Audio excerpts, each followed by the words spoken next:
Martin Bakole a encaissé 100 000 dollars américains pour un combat imaginaire accompagné d'Israël Mutombo.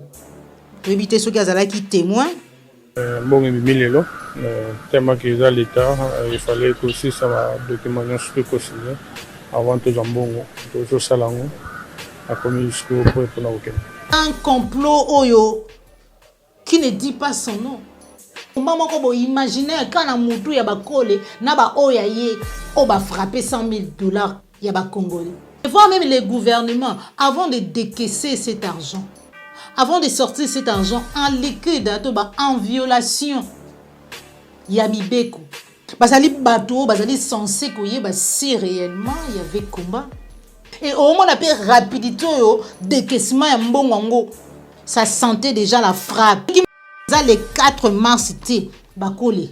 Zongi Sambongo. Louis François Kozike, ça allait estimer, ceux qui bakangi, laboratin, tradit, praticien, pour la maïmatali commission, il y a frappe. Au nom, il y a immunité au Yazali na yango, acquise na kati union sacrée, tokondima kate.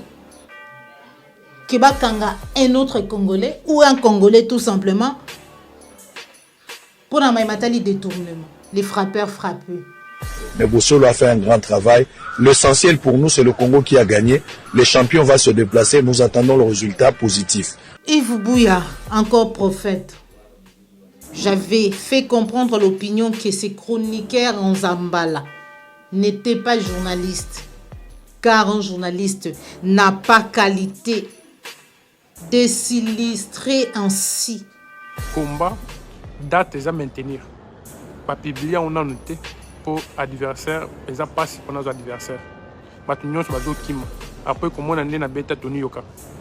Tout le monde bazo kim. Tout le monde. Et puis vu position naza pour les adversaires fallait fédération ya moment ko epone là. Dans le niveau ya lokuta, ah Martin Bakole. Honte à toi. Il s'est imaginé d'avoir un combat avec Michael. Mais à Sengimbongo, pas qu'il ne se préparer, na combat na muto nanu. Andimi combattre, mais y a une date. Et puis Mbongo, on a 5 Mbongo qui va virer Mbongo na compte. Comment Mbongo est comme il y a coupé ça na cash na maboko. Ils ont kaka politique pour pas politiser bilo à boy. Bobi mabo mon ambo boyna boyno.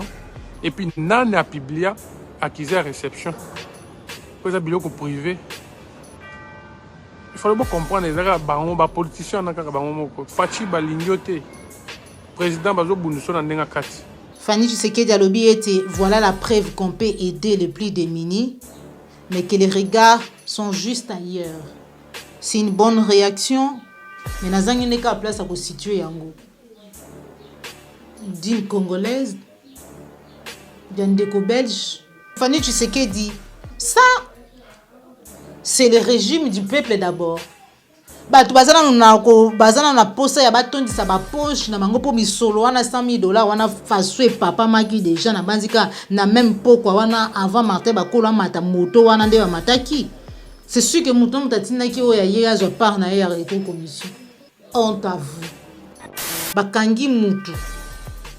Na plus de 300 cartes de lecteurs vierges na masimanimba.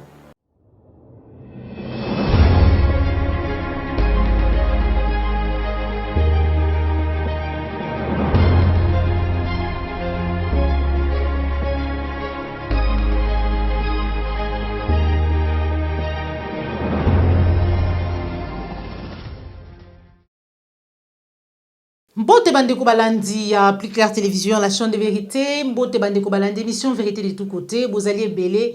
Bae bozwi libaku ya kolanda maman Joël Kombe mukolo mwa lelo. Bae bozwi libaku ya kolanda émission vérité de tous côtés. Mukolo mwa lelo 16 février 2023. Merci na Joël Gonago, chasseur d'images Joël Missi ma caméra. Merci na bae nyonso bozali kolanda biso.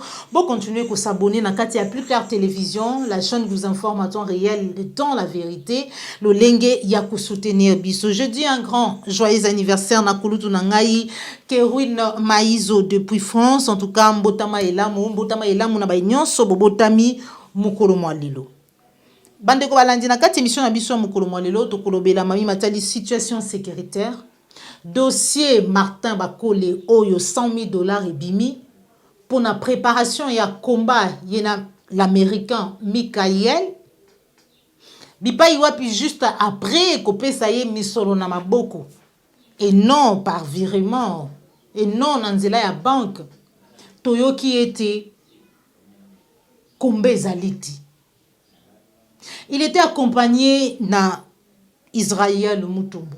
Martin Bakole alobi ete Félix Tshisekedi alingami na katite parce que mai oyo tomona kilo lengi ba pesiye misolo na maboko alors que senga ki ete basalela e virement bancaire. Ezaki politique parce que ils ont voulu tout politiser. Décision ya CESAC interdisant ba médias nyonso kolobela tope diffuser maimatali groupe terroriste to bengi M23 wana ezali masolo to kolobela kati biso na biso mokolo mwalelo. Sans plus tarder na pesi matondo mingi na Joël Go na gauche chasseur d'image ozo misi ma caméra matondo mingi na banyonso bozali kolanda biso sur Pliclar télévision bande ko balanda émission vérité de tous côtés. Martin Bakole a encaissé 100 000 dollars américains pour un combat imaginaire à Zumbongo le mercredi, Toba lobby et pas un comptable accompagné na Israël Mutombo. Tu éviter ceux qui azalaki témoin, mais quelques heures après, combat au payé 100 000 dollars pour être assez préparé. Prétendu combat il y a le 4 mars 2023 oyo. Bipa iwapito monaki je sais pas si je peux peser les mots il y a koloba soi-disant professionnel boxeur que ça la vidéo sur les réseaux sociaux qui demandait de l'argent pour un billet de 2000 dollars.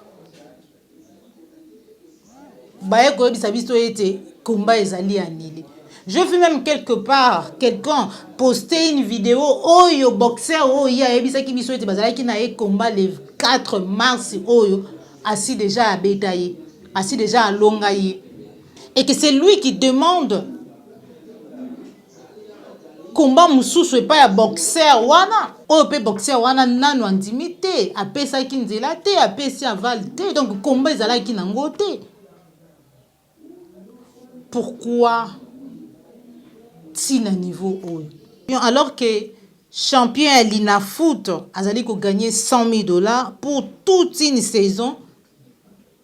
Martin Bakole à lui seul a empoché 100 000 dollars juste pour la préparation imaginaire. Il y a un combat juste parce que à salela kibiso vidéo moko sur les réseaux sociaux. Il y a 4 minutes en train de commander de l'argent, en train de se plaindre. Un professionnel qui se fait payer de l'argent comme ça, qui se fait payer comme un domestique, accompagné, je ne sais pas moi, d'un journaliste, d'un chroniqueur, de tout ce que vous voulez. Tous les images après avoir encaissé, tant que je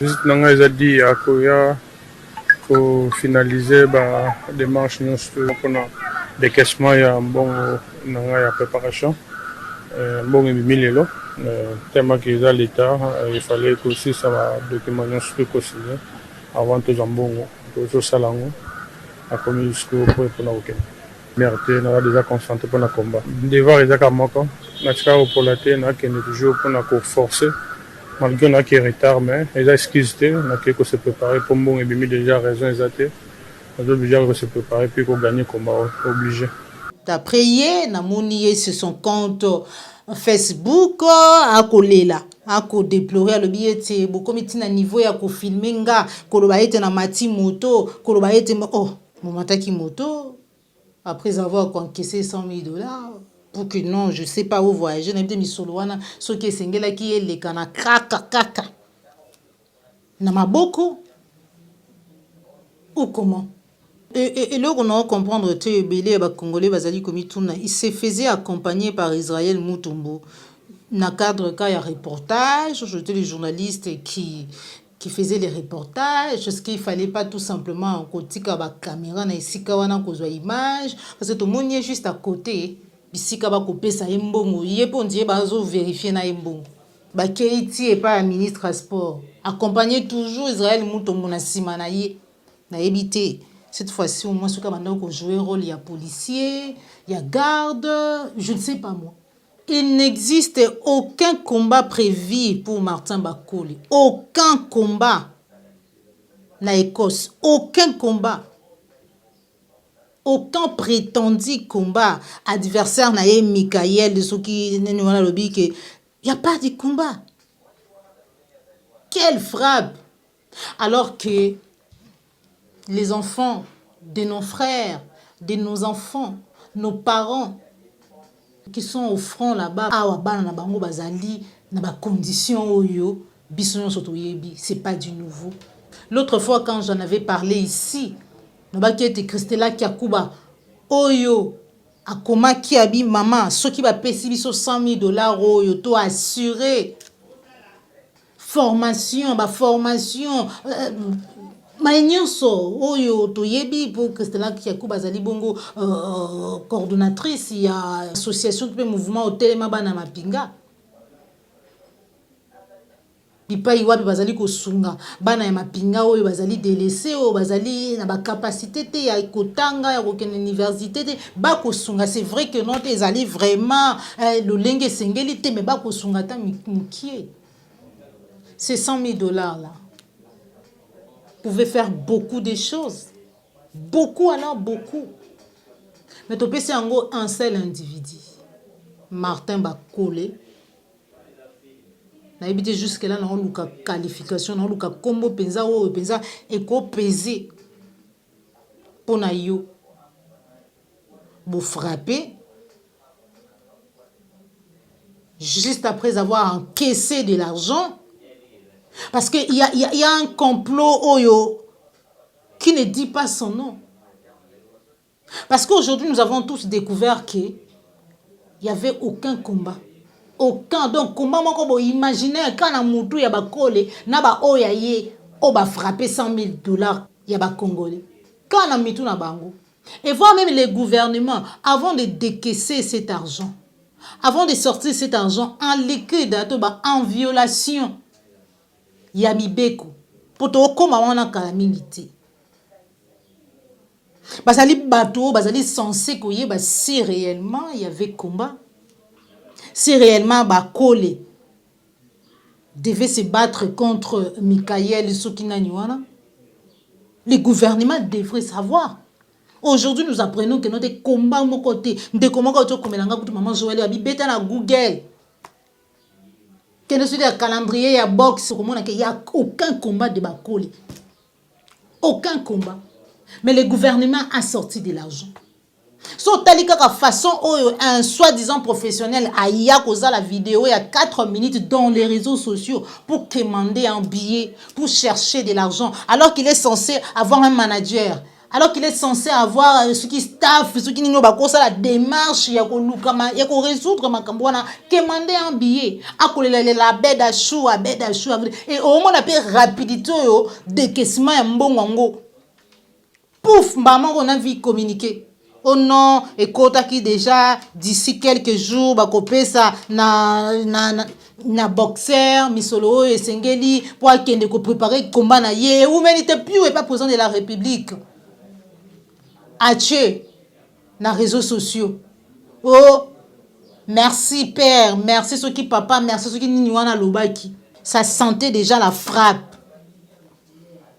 Mbongo ebimi piu na lombango ye wana zui moto aéroport aki osala biso vidéo na libanda ya mboka pour nous dire comment nous donner des leçons, comment est-ce que nous n'avons pas droit à te critiquer. Nous avons droit. Et puis ça la paie makambo ya malonga na $100 000 oyo zui ya préparation.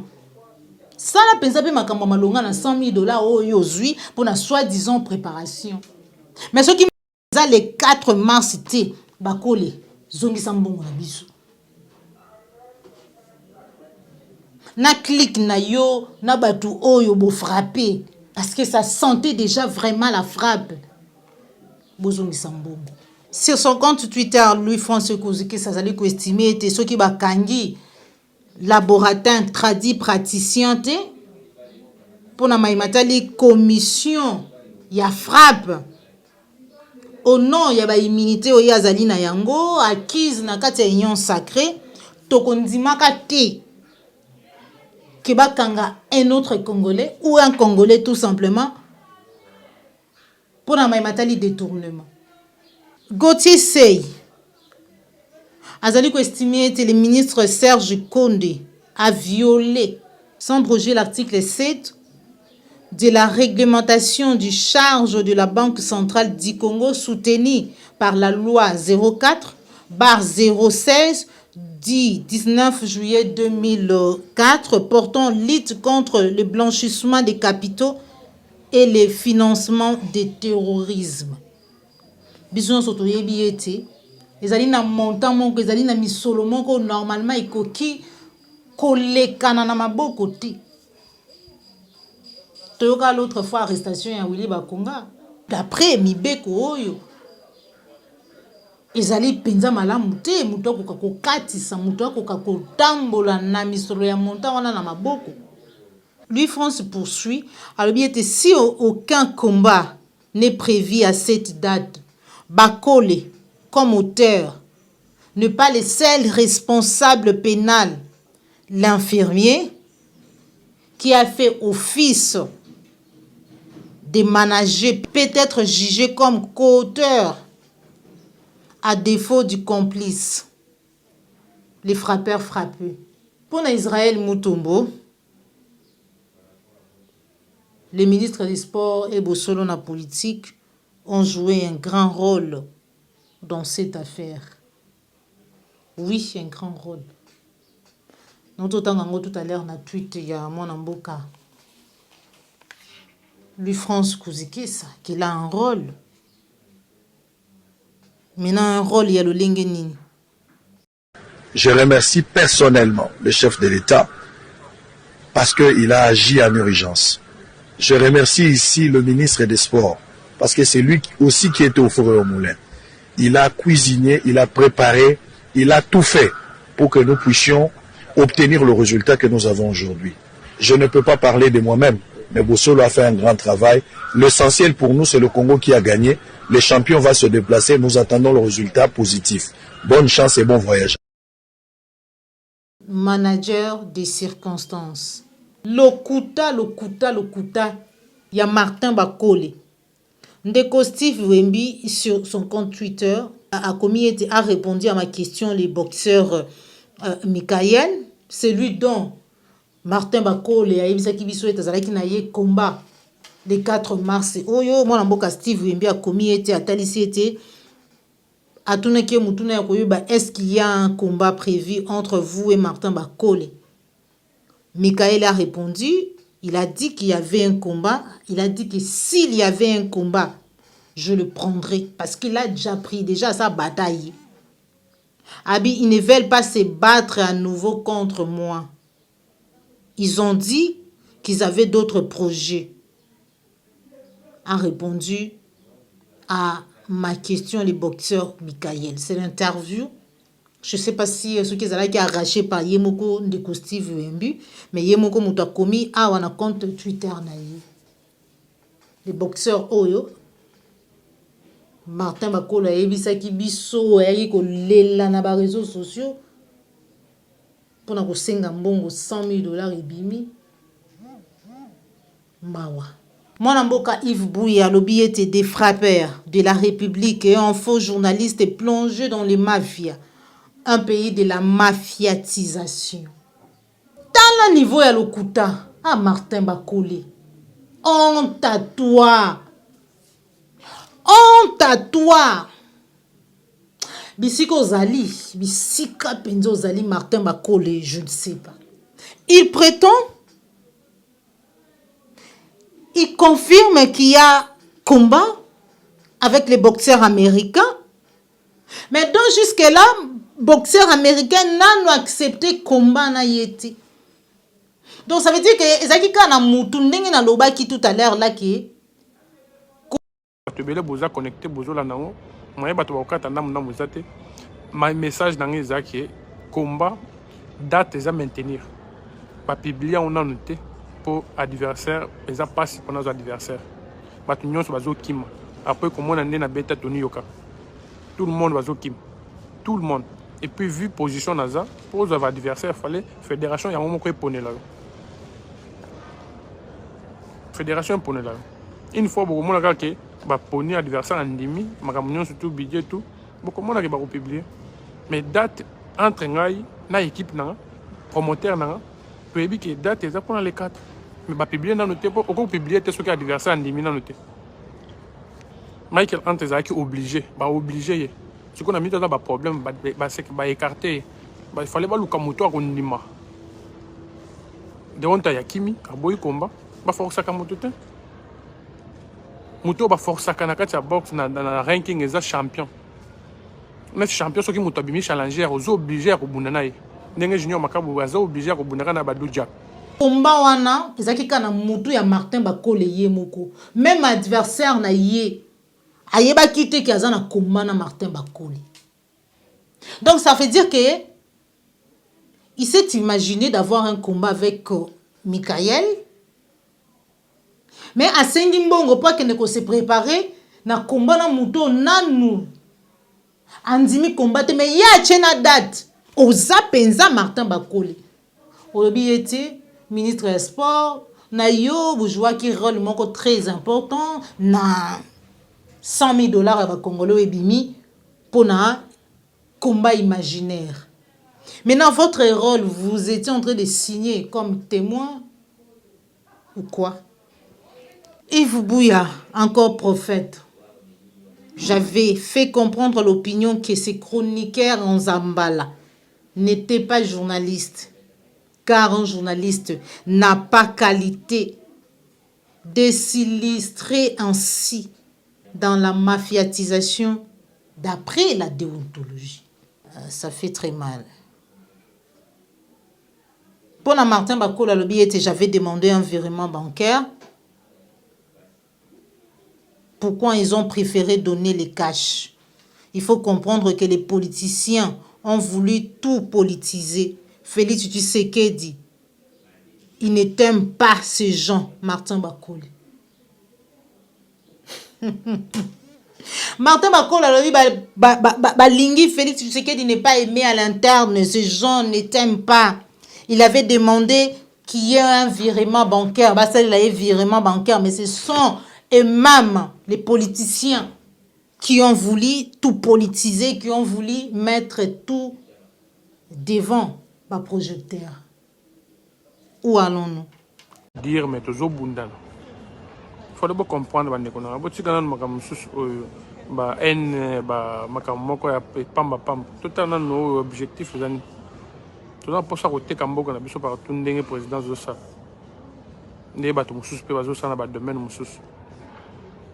Un bande kona. Te to tiki za première fois elo aboye salema. C'est que muteme sukaki, il fallait pas elo aboye salema pour président yebake qui fait quoi? Un bande kona. Il fallait makambo aboye comme na Congo na biso pour to yebake na zo travailler te. Au moins, nous avons s'intéresser. Et puis, mbongo, ngana senga ki mbongo ke ba virer mbongo na compte. Comment mbongo ko mieux ya kopesa na cash na maboko. Ezali kaka politique pour ba politiser bilo aboy. Bo bima bo mona mbongo boy na boy non. Et puis nana publia accusé réception. Pour ça bilo ko privé. Il faut bien comprendre ezaka bango ba politicien na kaka bango moko. Fachi ba lingiote. Président bazo bunso na ndenga kati. Bato ebele bazolakisa na minoko ke balingio me balingio te babuniso na ndenga kati nani akobimisa document officiel babimisa na réseaux sociaux il fallait ezalaka bango na bango pourquoi mbongo ezobima cash bango na bango nga naza na nazangi compte bancaire te naza na banque nanga. Merci mingi. Une autre réaction, Fanny Tshisekedi alobi était voilà la preuve qu'on peut aider les plus démunis mais que les regards sont juste ailleurs. Ça au moins, c'est une bonne réaction. Mais nazangi n'est qu'à place à constituer yango. D'une Congolaise, d'un déco belge. Mais au moins, Mayo ya lobby, c'est une preuve. Il y a qu'on peut aider bana ya mapinga. On peut aider.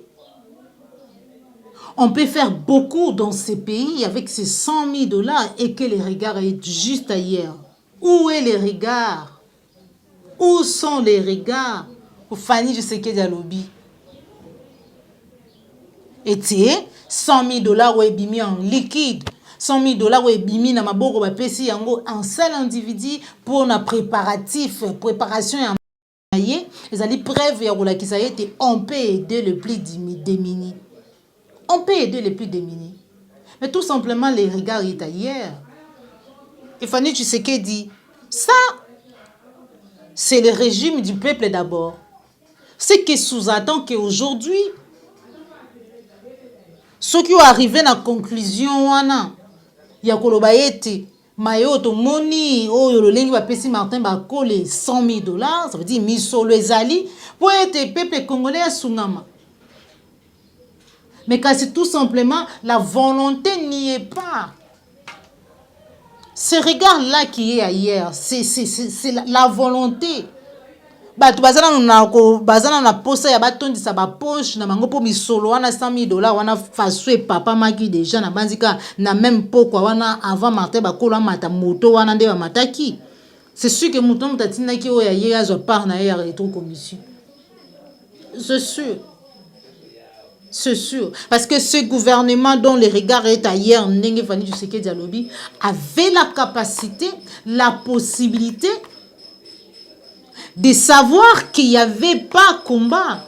C'était imaginaire dans la tête des Bakole. C'était imaginaire. Et que si les ministres du sport, ministres des finances, je ne sais pas moi encore, budget, le gouvernement a décidé de sortir cet argent, c'est que bayebi. Parce qu'on ne peut pas juste kaka prétendre on va payer mbongo. Ndeto ya koyoka to peto découvrir yete, il y a pas match, il y a pas combat. Et pendant tout ce temps, calendrier zala qui caché, honte à vous. Telle opération coup de poing na kati ya République démocratique du Congo, précisément na Ngomba Kinshasa, bipai wapi gouverneur de la ville na Kombo ya Gentini Ngobila. Et l'on vice-gouverneur Jekoko Moulumba. Bazwa qui décision, jusque là on ne parle que d'eux parce que bangonde bazali ba kambi ya ville à Kinshasa et Ngomba Kinshasa. Yako buka bandaku ya batu. Entre parenthèses, pour assainir la ville. Mutuna wa Congolais nyonso bazali komituna, est-ce que pour assainir la ville? Est-ce que pour rendre la ville propre? Il faut que buka bandaku batu. Qu'est-ce que les maisons construites, construction anarchique, ont à voir avec l'assainissement de la ville? Pour Kinshasa bopé to kutu. Zéro trou. Zando. Siko ka bandako bozali ko buka ya bato. Yango nde ko assainir ville à Kinshasa. Gouverneur, mon gouverneur Gentini Ngobila. Est-ce que bandako o bozali ko buka ya bato? O ebele kati na bango ba perdre ba bomo ina bango ba tiki ba orphelin ba tiki ba veuve lobi to komona ba kuluna na balabala lobi to komona ba nani susu gona go ba to basenga ba mbongo ba benga bango nani ba phaseur des enfants sans abri parce que bino bozui décision ya ko assainir ville ya Kinshasa na ko buka ka bandako. Alors que opération Kini Bopetu, zéro. Déjà, tous allez koyoka été ma victime. Il y a opération coup de poing. Na Kinshasa, bazali ko se constituer en collectif pour être bakendo kutana président de la République. Bon, na été na bokutani oyo soki bakozongisa bandaku.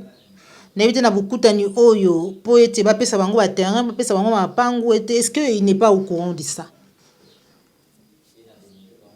Est-ce qu'il n'est pas au courant de ça? Puis je rappelle ici, maman moko dernièrement pour na balanda qui émission moko na salaki awa ko azalaki ko rappeler na Félix Tshisekedi oyo na batu na ye ba ko linga deuxième mandat. Makambo bozali ko sala o bozali ko sala ngo bozali ko sala ngo boko sala ngo vers quand na ngongani boyebila. Situation sécuritaire. Ba terroriste na M23 ba ko linga selon ministre ya communication porte-parole ya gouvernement Patrick Mouyaya ko reproduire modèle ya Rwanda na kati ya République démocratique du Congo, mais c'est ce qui ne sera jamais le cas. Intention na bango ezali ya ko confisquer pe ko imposer ba média to pe ba antenne o ezali bongo na Rutshuru na ba localité o bango déjà basili ko quoi pour être ba lancer to bazala ko passer ba message propagandiste na bango pour être ba koma ko lobela bango population ayo kakande bango ayo ka message na bango to yebi force peu utilité ya média. Interdiction des diffusions des relais de Top Congo à Rutshuru. C'est ça qu'on met en garde tous les médias locaux qui vont accorder du temps au M23 pour passer les messages via des informations en direct. Ministre ITPR Alexis Guizaro, de son côté, Azali Koloba il y a des gens qui veulent se faire porte-parole, il y a communauté na bango, Banyamulenge. Moi je dis ici, d'après mon opinion à moi, qui ne sont pas des Congolais, et qui Azali Koloba nous n'avons pas invité les Rwandais à venir plaider notre cause et encore moins en faisant la guerre à notre pays. Alors bien, ils enveniment la situation au contraire. Déjà, du fait que Rwanda zoyaga ko côté la bino, soit disant ko côté la bino, to ko défendre bino, et vous appelez des Congolais, vous dites qu'ils enveniment la situation. Po bino bo kinango na se bango tango bazoya ko ba ete bazali ko côté la bino ba ko défendre bino tout en disant tout haut. Hein, mais ali lo lenge ya kolakisa identité au bio bozali. Donc pour moi, Banyamulenge, Banyarwanda n'ont jamais été des Congolais. L'image cordon plus Afrique. Quel est mon sentiment ou quelle est ma lecture de la guerre ou de cette guerre qui nous est imposée aujourd'hui par le Rwanda en utilisant son supplétif qui est le M23. Je pense qu'il est temps que l'Afrique recourt à d'autres méthodes que les guerres. Notre pays a été en guerre avec le Rwanda, où Rwanda a interposé au moins à 4 reprises. L'AFDEL, le RCD, le CNDP, le M23-1, le M23-2.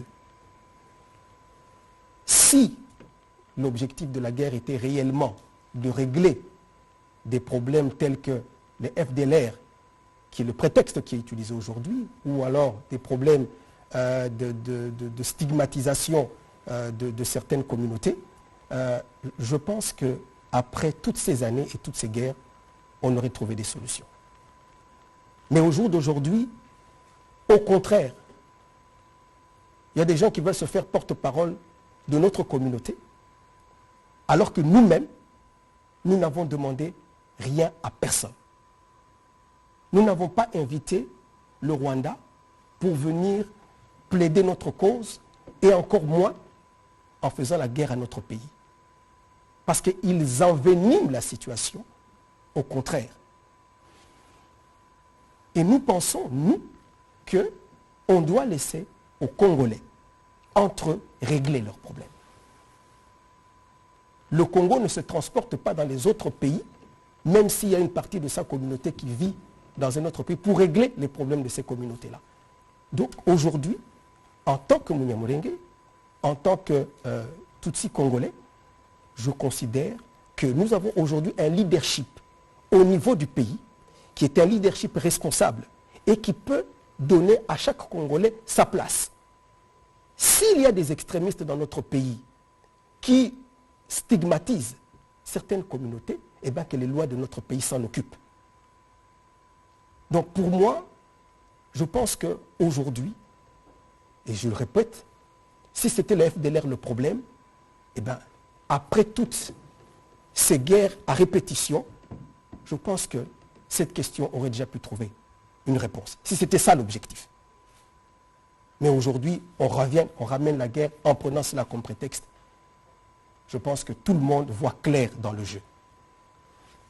N'est-ce pas? Donc, je ne me réjouis pas. Parce qu'au contraire, au lieu qu'on cherche des solutions aux problèmes s'ils existent, on les empire. Et on monte les Congolais entre eux.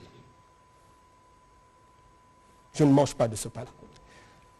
Ce serait bien, monsieur le ministre. En politique, on a un forum où il y a réconciliation, il y a Bana ya Maniema, après où il y a Katanga, Bipa Iwapi, tout le monde qui Moïse Katumbi, Joseph Kabila. Cette fois-ci, et ça, il y a pour na compte, il y a Bana ya Maniema, où nous avons vu Emmanuel Ramazani Shadari, na matata mponyo mais kasi pour na Emmanuel Ramazani abi était Félix azali mutu azali ko maîtriser loko mon côté azali na connaissance mon côté il y a province il y a Équateur où azali ko échapper et puis il faut tout simplement babengana ye na bokambi ya mboka na biso en image cordon pe mafuko on se retrouve tout à l'heure. Il confond les gens de la Mongala, il confond les gens de l'Obangi avec l'Équateur, président de la République. Il y a l'Équateur, la Bandaka, il y a l'Obangi. Il confond ça. Donc, tout ça, je vous dis, le leadership doit être prononcé clairement. L'homme qui est là, d'abord, notre combat à nous tous, c'est de le chasser.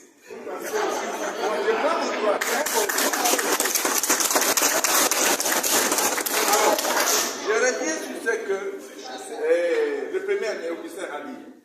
Non, il faut dire haut et fort que nous disons stop à l'assassinat des fils d'humanité. On est fatigué.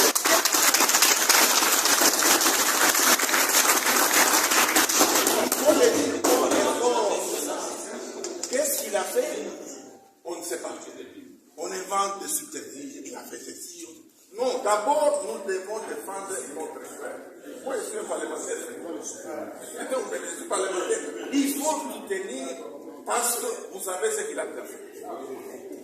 Deuxième chose, les partis politiques ne sont pas prononcés sur les candidatures. Au niveau de la politique. Il faut noter ça. Le Manema va encourager les candidatures des enfants du Manema à la présidence.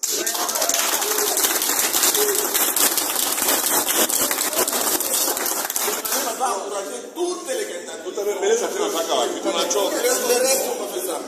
Si on ne dit pas ça, c'est comme si on n'a rien. Nous devons aussi faire peur à d'autres provinces.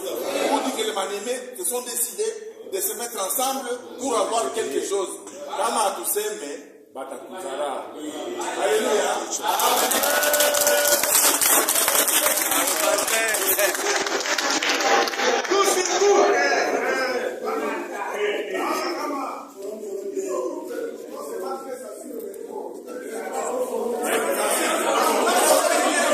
À poursuivre, voyez, l'homme qui est là, tu sais qu'il dit, notre combat à nous tous, c'est de les chasser. Alors que M. Emmanuel Shadari, Ramazani Shadari, si cet homme-là est aujourd'hui là où il est, c'est parce que votre autorité morale, Joseph Kabila, a voulu qu'il soit là. toyoka kango tongo midi pourquoi Kabuya yebisa biso ete Kabila autorité morale ya PPRD atalaki amonaki te bato oyo to be parti politique oyo ya kopesa bokonzi nde apesaki na baEDPS nde apesaki na Félix Tshisekedi. Ce que vous nous dites aujourd'hui, c'est le contraire de la vérité, de la réalité. Bandeko balandi applique la télévision pour finir. Maïmazali koleka na bongo na ngambo ya Seni. Ou ezali moko ya ba institution et appui à la démocratie. Plusieurs déclarations, plusieurs réactions. Ou ezali kotali salolenge nini Seni. Ezali ko préparer tricherie pe fraude électorale. Dernièrement tolanda ki vidéo ya ndeko moko azali kotalisa biso lolenge nini ma ya soni pe ya mabe makasi ezali kosalama na ngambu ya Kasai Oriental bipai wapi ba depotaki bato bipai wapi bakopesa bato misolo pona bato moko songolo pakala na kuku po ete lobby les mêmes personnes ba ya ko voter bato yo ba utiliser bango. Là déjà bazali ko apprendre biso ete bakangi mutu na plus de 300 cartes de lecteurs vierges na masimanimba. Un mauvais signe, encore une fois de plus, qui annonce la fraude électorale. Où a-t-il trouvé ces fichiers de la nouvelle carte de lecteur?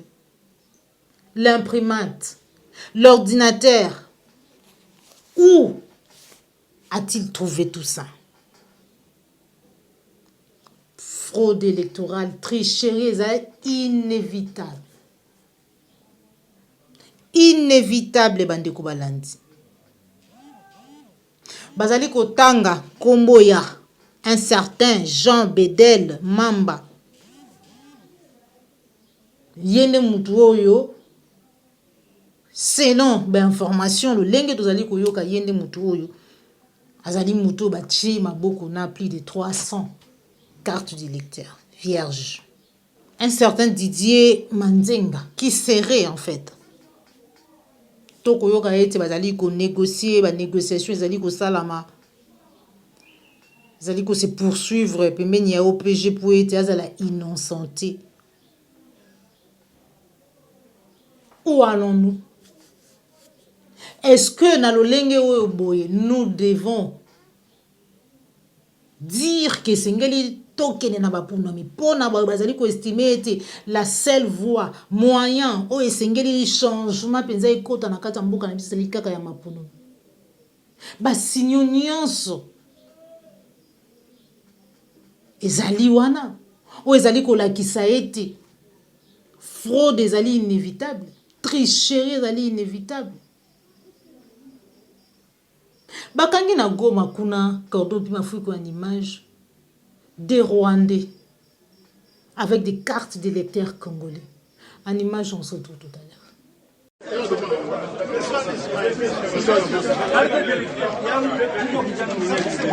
Wana mzee, unapasha kuambia wale bandukonu wale bote Minembwe haina Rwanda. Minembwe iko Mkongo. Na mwenye Minembwe hata kwanza Kongola hata hayude. Ambia bote shikaneke mkula kwa ambassador.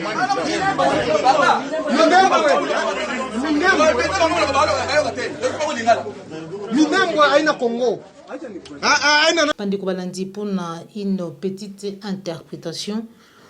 Muto tozali ko yoka wana akoloba na bango ete aloba baloba na bandeko na bango misusu ba Rwandais ba infiltré ba occupant o bazali na kati ya mboka na biso na bisika o bazweli bango na Goma ete Minembwe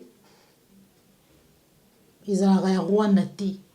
Minembwe ezali na Rwanda te. Minembwe ezali na Congo pe ya ba Congolais. Voilà une petite interprétation par rapport à ce que se disait en Swahili. Bandeko balandi applique leur télévision la chaîne de vérité awande to tcheli tono na émission na biso ya mukolo malelo émission Vérité de tous côtés bipai wapi maman Joël Kombe na se présentant qui liboso na bino mukolo molelo pour na partager basango ya mboka na biso République démocratique du Congo. Merci na ba union so bolanda ki biso na ngomba Kinshasa partout dans le monde. Bon continuer ko s'abonner massivement na kati ya la chaîne de vérité. Merci na Joël Go na gauche sert d'image. Ozama ki sima caméra cordon puis ma friku pe popole ayombe. Au revoir.